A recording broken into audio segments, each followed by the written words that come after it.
Samantala, tuloy-tuloy naman ang pagsasaayos ng ginagawa ng Metro Manila Development Authority o MMDA kaugnay sa flood control facilities dito sa Metro Manila. Samantala, nakatakda ring ilunsad ng MMDA ang panibagong bus dispatching system para ayusin ang problema sa trapiko sa kahabaan ng EDSA.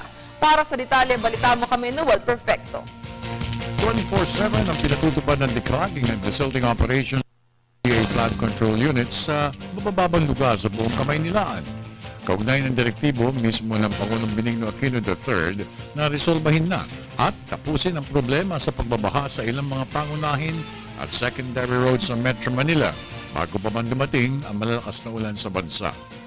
Ayon kay MMDA Chair Francis Tolentino, hands-on ang pamahalaan sa ginagawang mga flood control measures para maibsan na ng tuluyan ang problema ng lahat, partikular ang mga estudyante at motorista na sobrang naapektuhan ng baha.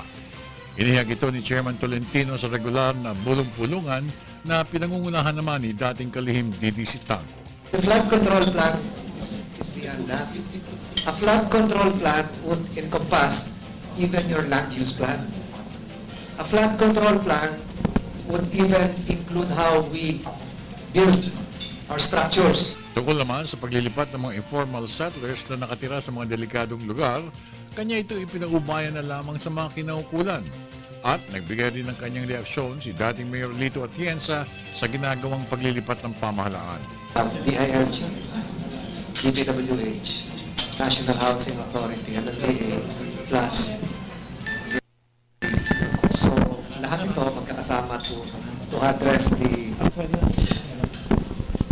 100,000 plus families presently occupying our danger areas, including the 60,000 presently occupying our esteros. But we prioritize 8 major waterways. We just have to do that on a day-to-day basis. As long as poverty is with us, I'm sure the problem will be with us. But meanwhile, government must not stop working.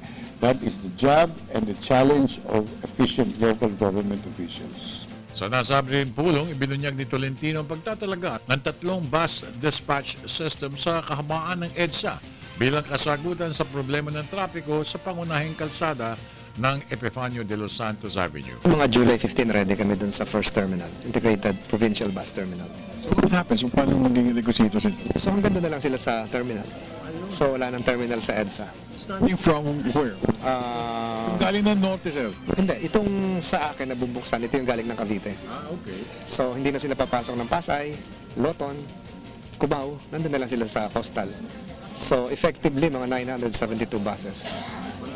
So, meaning to say, yung 972 buses na hindi na sa Manila per se. Hindi na. Para sa Telebisyon ng Bayan, ako naman si Noel Perfecto.